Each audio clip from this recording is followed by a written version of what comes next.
question, because I know that 4 years ago, Josh Mandel sat before all of you and blasted his opponent for hiring political friends, and then immediately upon taking office, he hired his campaign staff and put them in positions of real authority and gave them very, very handsome salaries.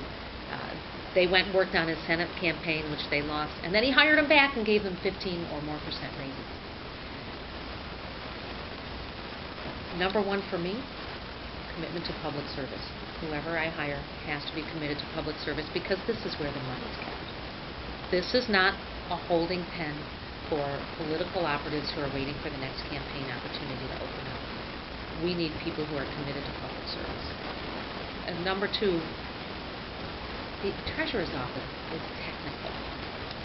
While there are plenty of opportunities in other types of public offices where you just need someone smart who can get a lot of work done, the Treasurer's office has technical positions. You have to have certain qualifications. For instance, when Josh Mandel hired his political director to be the director of the Department of Debt Management, he had to send him to basic finance training because he didn't know anything about it. That's abusive in my opinion, and that's something the IG would probably weigh in on. Number three, I bring real-world experience to running an effective organization. I've got the best leadership training in the world as a captain in the Air Force. I have an MBA. I have great tools, but I've also done this. I know how to set up a strong organization, put the right people in place, and get the best out of them when they're there. When I was in the Air Force, I was recognized as leading the best combat crew communications branch 2 years running. So I'm going to bring that same sort of commitment and leadership to the Treasurer's office. I don't care if they're red, blue, green, orange. I don't care. They have to have a commitment to public service, and they have to have the technical skills that are required. So I have no problem. The incumbent has probably been around to see all of us talking about this electronic checkbook. What do you think of that? Think that's a good idea? Putting all the state's checkbook online and putting it in local government entities online where everybody can see it? Well, I actually co-sponsored the bill to put the state's checkbook online. We're public officials doing the people's work with your money, so we do have to take the extra step to make sure that accountability, checks and balances are in place. But I did offer a floor amendment to take it a step further. Ohio has no definitive guidelines for responding to public records requests.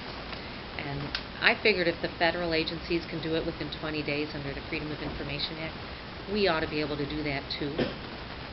So let's take an extra step and finally establish some guidelines here. So you would go ahead with that? Yeah, but I want to respond to that a little bit more. When we talk about transparency under this treasurer, this is where we see the tale of two Josh Mandels. We have the Josh Mandel who has a publicity blitz, as you just told me about, to talk about putting the check online. But then we have the Josh Mandel who, for some reason, cannot for months on end respond to even the simplest public records requests, who signs multiple vendor contracts with his telephone town hall vendors that are just conveniently $500 less than the threshold that would warrant review by the controlling board. He doesn't post the contracts on his website. Nobody knows what he's doing. This is not transparency. I'm very proud of what I've done to be transparent as a legislator. I've been in office this is my 6th year. Every single month since he's taking office, I've held public meetings in my district. I send a notice to the local paper. I advertise on social media. I meet with whoever shows up. I answer all their questions. But I don't spend tax dollars to do that. Well, if I remember correctly, that proposal is on the legislature. Well, we voted on it.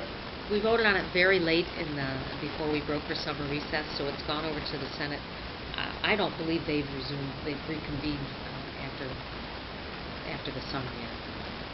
So it'll go. Still not passed. If say you were elected and it hadn't passed by January, what would you do with the state?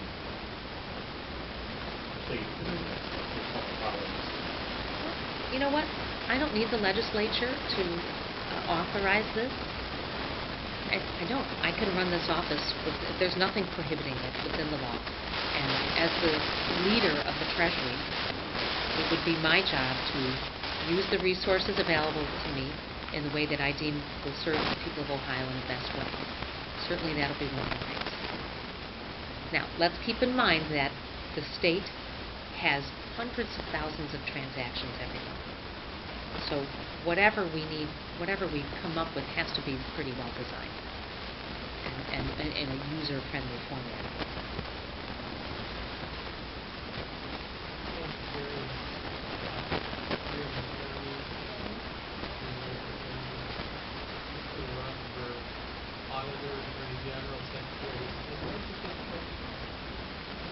Well, you know, as a legislator, you learn a lot about government.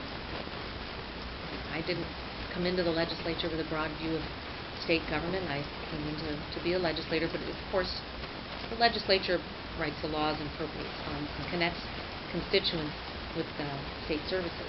So you start to learn a lot about different aspects of government. I became interested in the Treasury because I have an MBA and I served on the Financial Institutions Committee, developing an expertise over those 6 years. I also practiced in banking. My background was a great fit for that office.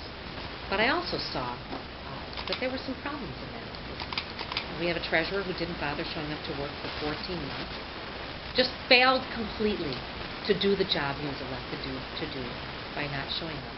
We have the issues of who he hired. We have the Benjamin Suarez situation, no checks and balances, and just terrible political corruption in that office. For me, I think I can be of great service in that office. Now, the treasurer has three main duties. One is to safeguard your tax dollars. Two is to be the custodian of the state pension systems. And three is to help grow the economy. And there are wonderful, powerful tools in that office that would allow me to be of great service. As someone who ran her own small business, I understand how challenging it can be to be a small shop when you're just on the cusp of wanting to grow, which cash flow is always a challenge. Great programs in the Treasurer's office that need to be promoted and utilized to help grow the economy. We're still trying to recover from the recession. And that's a bad recession. And we have a lot of sectors in the economy where we need to have more growth. So, and when I learned about these tools, I said, this is a lot of opportunity to be of service. So I wish it was a snappy answer, but it's really, for me, I study the issue and make my decisions.